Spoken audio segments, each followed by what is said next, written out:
ಆತ್ಮೀಯ ವಿದ್ಯಾರ್ಥಿಗಳೇ, ಈ ಮಿಡ್ ಟರ್ಮ್ ಎಕ್ಸಾಮ್ಗೆ ಒಂದು ಮಾಡೆಲ್ ಪೇಪರನ್ನು ಮಾಡೋಣ ಅಂದ್ಕೊಂಡಿದ್ವಲ್ಲ.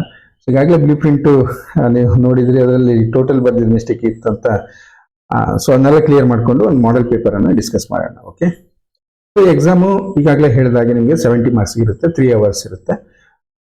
ನೆಕ್ಸ್ಟ್ ನಾವು ಚಾಪ್ಟರ್ಗಳು ಯಾವ್ಯಾವ್ದು ಅಂದರೆ 8 ಚಾಪ್ಟರ್ಗಳನ್ನು ಇಲ್ಲಿ ತಗೊಂಡಿದ್ದೀನಿ. ಕೆಲವು ಡಿಸ್ಟ್ರಿಕ್ಟ್ಗಳಲ್ಲಿ ಬೇರೆ ಇದೆ ಅಂತ ನೀವು ಕಮೆಂಟ್ಸ್ ಮಾಡಿದ್ರೆ, ಅದಕ್ಕೆ ಟೈಮ್ ಆದರೆ ಅದು ಕೂಡ ಆ ಅಷ್ಟು ಚಾಪ್ಟರ್ಗಳಿಗೆ ಯಾವ ರೀತಿ ಇರ್ಬೋದು. ಮತ್ತೆ ಈಗ ನೆಕ್ಸ್ಟ್ ಇಂಪಾರ್ಟೆಂಟ್ ಕ್ವಶನ್ಸ್ ಅನ್ನು ಕೊಡೋಕೆ ಕೇಳಿದಿರಿ.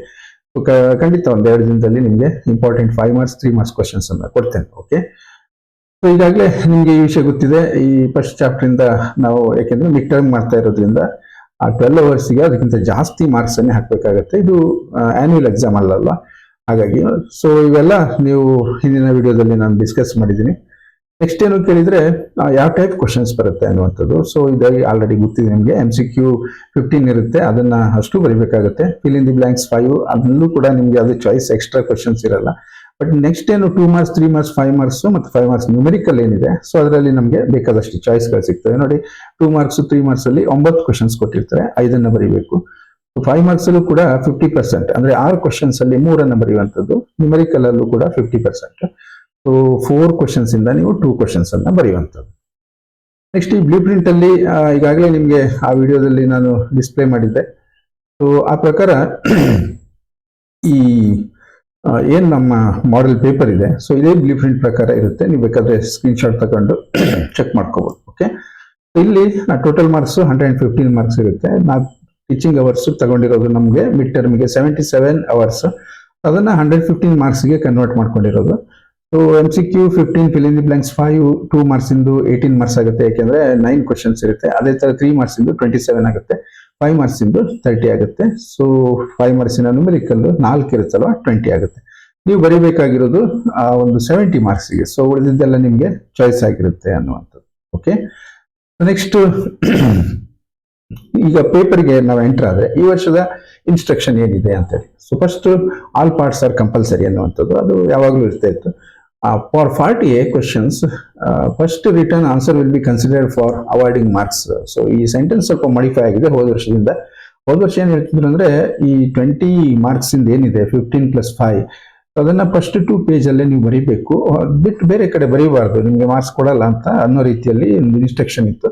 ಬಟ್ ಈ ವರ್ಷ ಏನ್ ಹೇಳ್ತಾರೆ ಅಂದ್ರೆ, ನೀವೆಲ್ಲಾದ್ರೂ ಬರೀರಿ ಪರವಾಗಿಲ್ಲ ಅಂತ. ಬಟ್ ಏನು ಇಲ್ಲಿ ಅವ್ರು ಹೇಳಿರೋದು, first return answer will be consider for awarding marks. ಈಗ ನೀವೇನ್ ಮಾಡ್ತೀರಿ, ಕ್ವಶನ್ ನಂಬರ್ 3 ಅನ್ನ ಎಲ್ಲೋ ಫಸ್ಟ್ ಬರೀತೀರಿ, ಅದು ತಪ್ಪು ಅನ್ಸುತ್ತೆ ನಿಮ್ಗೆ, ಅದನ್ನ ಹೊಡ್ಬೇಕಲ್ಲ ನೀವು. ಹಾಗೆ ಮತ್ತೆ ಮುಂದೆಲ್ಲ ಒಂದ್ ಕಡೆಗೆ ಕ್ವಶನ್ ನಂಬರ್ 3 ಹಾಕಿ ಮತ್ತೊಂದು ಆಪ್ಷನ್ ಅನ್ನ ಬರೀತೀರಿ.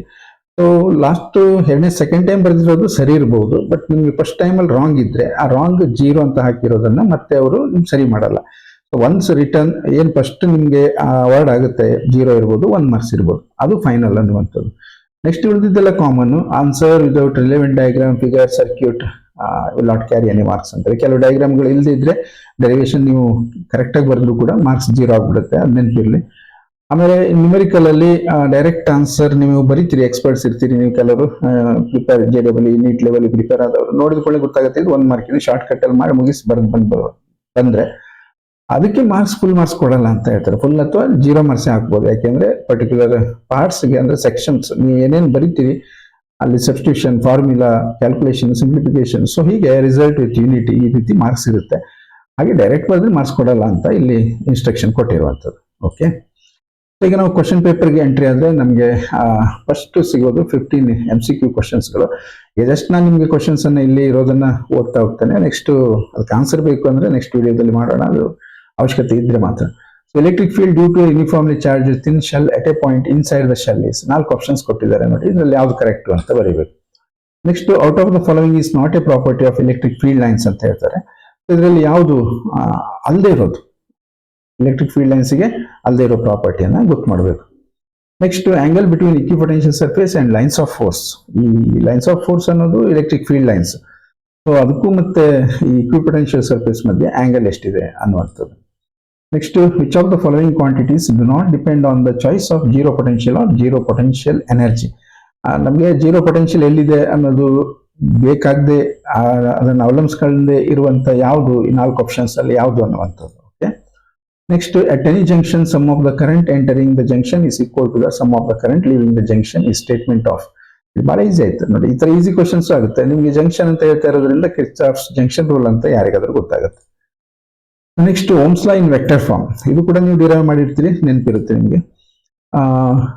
Magnitude of drift velocity per unit electric field is, ಇದು ಕೂಡ ನಿಮಗೆ ಈಸಿಯಾಗಿ ಗೊತ್ತಾಗುತ್ತೆ. Next temperature dependence of resistivity is very weak for the material, ಯಾವುದಕ್ಕೆ ಅಂತ ಕೇಳಿದ್ದಾರೆ. Next magnetic field inside A solenoid is, magnetic field inside A solenoid ನ expression ಹಾಕೊಂಡ್ರೆ ಈ ಆಪ್ಷನ್ಸ್ ಯಾವುದು ಅಂತ ಗೊತ್ತಾಗುತ್ತೆ ನಿಮಗೆ. Next the net magnetic flux to any close surface is 0 is a statement of, ಯಾವ ಸ್ಟೇಟ್ಮೆಂಟ್ ಅಂತ ಹೇಳಿ. ಅದು ಈಸಿ ಆಗಿರೋ question. A quantity which measures how magnetic material respond to an external field is, external ಫೀಲ್ಡ್ಗೆ ಹೇಗೆ respond ಮಾಡುತ್ತೆ ಅನ್ನೋದು. ಇಲ್ಲಿ 4 ಆಪ್ಷನ್ಸ್ ಇದೆ, ಅದರಲ್ಲಿ ಕರೆಕ್ಟ್ ಯಾವುದು ಅಂತ ಬರೀಬೇಕು. Okay. Next self inductance of a coil depends on, self inductance ಯಾವ್ದ್ರ ಮೇಲೆ ಡಿಪೆಂಡ್ ಆಗಿದೆ ಅನ್ನುವಂಥದ್ದು ನೋಡಿ. ಕರೆಂಟ್ ಇನ್ ದ ಕಾಯಿಲ್ ಅಥವಾ magnetic field, geometry of the coil, none of the above. ಯಾವುದು ಅಲ್ಲ ಅಂದ್ರೆ ನನ್ ಆಫ್ ದ ಎಬೋ ಆಗುತ್ತಲ್ವಾ, ಸೊ ಅದಲ್ಲ answer correct. Weber is the S I unit of, weber ಯಾವ್ದು? Magnetic flux, magnetic field, magnetic movement, electric field ಅಂತ ಹೇಳ್ತಾರೆ. Electric field ಅಲ್ಲ, magnetic ಅಲ್ಲೇ ಹೌದು, ಬಟ್ ಅದು ಯಾವ್ದು ಅಂತ ಒಂದು ಸ್ವಲ್ಪ ವರ್ಕ್ ಮಾಡಿ.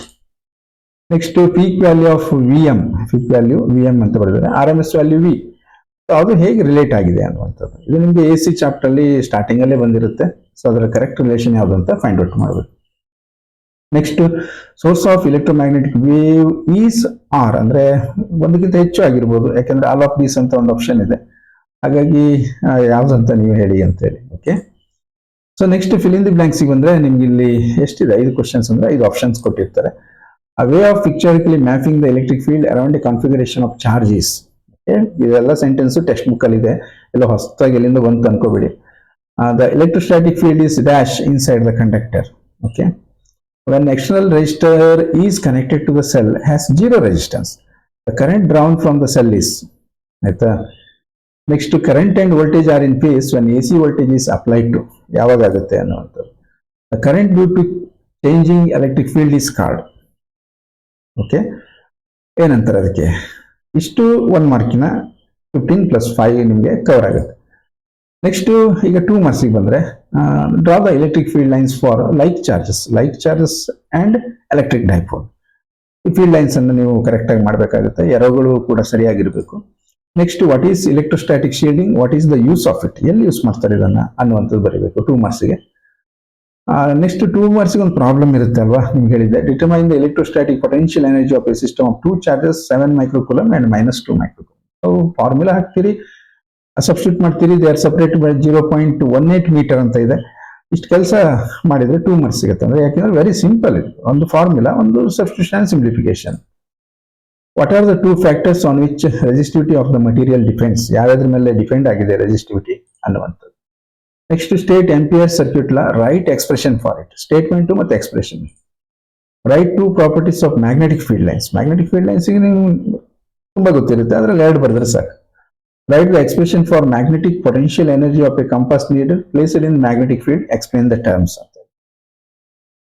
State Lenz's law, what is the significance of Lenz law ಅಂತ ಹೇಳಿ. Okay. Write 2 uses of infrared waves, infrared ನ ಯೂಸ್. ಇದಿಷ್ಟು 2 ಮಾರ್ಕ್ಸ್ಗೆ ಸಂಬಂಧಪಟ್ಟಿದ್ದು. ನೆಕ್ಸ್ಟ್ 3 ಮಾರ್ಕ್ಸಿಗೆ ಹೋದ್ರೆ write 3 basic properties of electric charge, ಇದು ಬಹಳ ಸಾರಿ ಕೇಳಿರುವಂತ question. Next derive an expression for the effective capacitance of 2 capacitors connected in series. 3 ಮಾರ್ಕ್ಸ್ಗೆ ಮಕ್ಕಳ ಈ ಸಣ್ಣ ಡೆರಿವೇಶನ್ ಕೇಳಬಹುದು. Establish the relation between electric field and potential, ಇದು ಕೂಡ ಒಂದು ಸಣ್ಣ derivation. Derive the expression for the current in terms of drift velocity. Okay. Next ನೋಡಿ, ಇದು problem. A battery of EMF 10 volt and internal resistance 3 ohm is connected to a resistor. The current in the circuit is 0.5 ampere. What is the resistance of the resistor? ಇದನ್ನು find out ಮಾಡಬೇಕು. Next derive an expression for the magnetic force on a current carrying conductor.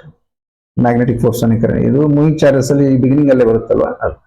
Explain with a circuit diagram how galvanometer can be converted into voltmeter. Circuit diagram ಹಾಕಬೇಕು ಮತ್ತು ನೀವು explain ಮಾಡಬೇಕು ಏನ್ ಮಾಡ್ತೀರಿ ಅಂತ ಹೇಳಿ. Write 3 difference between diamagnetic and ferromagnetic material. So ಅದರ difference ಅನ್ನು ಬರೀಬೇಕು.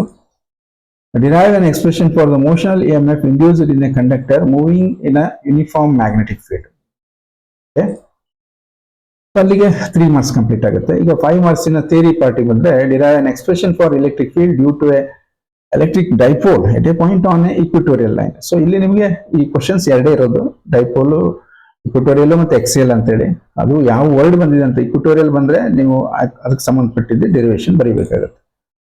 Next define potential due to a point charge and write expression for it. ಅಂದ್ರೆ potential due to a point charge ಅಂದ್ರೆ ಏನು ಹೇಳಬೇಕು ಅಂದ್ರೆ ಎಕ್ಸ್ಪ್ರೆಷನ್ ಬರೀಬೇಕು. Derive an expression for the capacitance of parallel plate capacitor. Capacitance C is equal to epsilon A by D, ಆ derivation ಮಾಡಬೇಕು. So split question 2+3 ಇದೆ marks. Next, derive an expression for equivalent EMF and equivalent internal resistance when two cells of different EMFs and internal resistance are connected in parallel such that they send current in the same direction. Combination of cells parallel. Alva. Next, to derive the expression for the magnetic field on the axis of a circular current loop using Biot-Savart law. Idu kuda tumba sari keliro questions.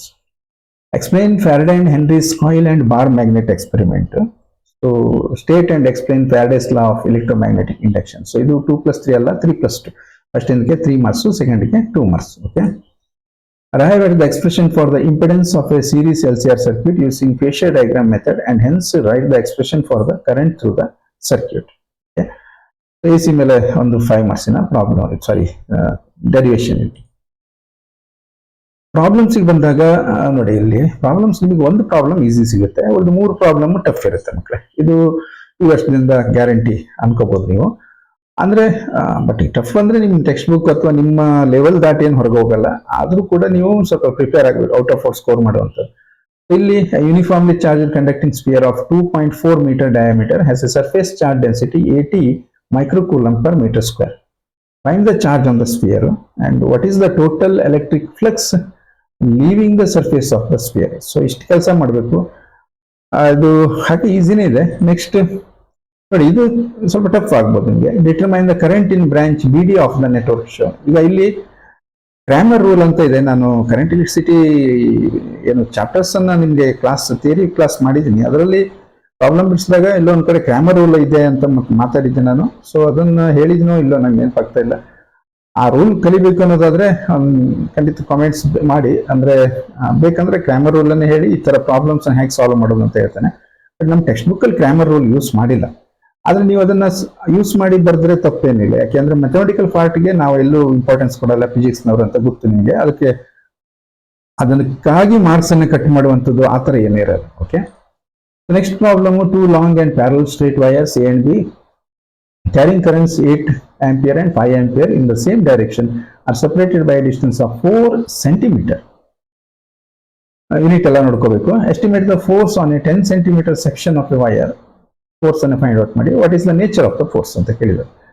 ಇಷ್ಟು ಬರಿಬೇಕಾಗುತ್ತೆ. Next, a 15 microfarad capacitance is connected to a 220 volt 50 hertz source. Find the capacitive reactance and the current in the circuit. ನೋಡಿ, ಒಂದೊಂದು capacitive reactance, current in the circuit ಎರಡು find out ಮಾಡಬೇಕು. If the frequency is doubled, ಅಂದ್ರೆ source ಫ್ರೀಕ್ವೆನ್ಸಿಯನ್ನು double ಮಾಡಿದ್ರೆ what is the new value of capacitive reactance. Capacitive reactance ಮತ್ತೆ change ಆಗುತ್ತೆ, ಅದ್ರ value ಬರೀಬೇಕು. ಸೊ ನೆಕ್ಸ್ಟ್ ಇಲ್ಲಿಗೆ ಈ ಕಂಪ್ಲೀಟ್ ಪೇಪರ್ ನಿಮ್ಮ ಮುಂದೆ ಸ್ವಲ್ಪ ಫಾಸ್ಟ್ ಆಗಿ ಇಟ್ಟಿದ್ದೀನಿ. ಅದರಲ್ಲಿ ಏನಾದರೂ ಅವಶ್ಯಕತೆ ಬಿದ್ದರೆ ನೋಡೋಣ. ಮತ್ತೆ ನಿಮ್ಗೆ ಇನ್ನೊಂದು ಮಿಡ್ ಟರ್ಮ್ ಎಕ್ಸಾಮ್ ಆಗೋದ್ರೊಳಗೆ 5 ಮಾರ್ಕ್ಸಿನ ಕ್ವಶನ್ಸ್ಗಳು, ಒಂದಿಷ್ಟು ಇಂಪಾರ್ಟೆಂಟ್ 3 ಮಾರ್ಕ್ಸಿನ ಕ್ವಶನ್ಸ್ಗಳು. ಮತ್ತೆ ಯಾರೋ ಕೇಳ್ತಾ ಇದ್ದೀರಲ್ಲ ಪ್ರಾಬ್ಲಮ್ಸ್ ಬೇಕು ಅಂತ. ಆಲ್ರೆಡಿ ನಾನು ಎಕ್ಸಾಮ್ ಪ್ರಿಪರೇಷನ್ ಅಂತ ತುಂಬಾ ಪ್ರಾಬ್ಲಮ್ಸ್ ಅನ್ನ ಮಾಡಿರೋದು ನನ್ನ ಪ್ಲೇ ಲಿಸ್ಟ್ ಅಲ್ಲಿ ಇದೆ, ಅಲ್ಲಿ ಹೋಗಿ ನೋಡ್ಬೋದು. ಇನ್ನೂ ಖಂಡಿತ ಅಗತ್ಯ ಇದ್ರೆ ಅದನ್ನು ಕೂಡ ನೆಕ್ಸ್ಟ್ ವಿಡಿಯೋದಲ್ಲಿ ಮಾಡೋಣ. Okay, thank you.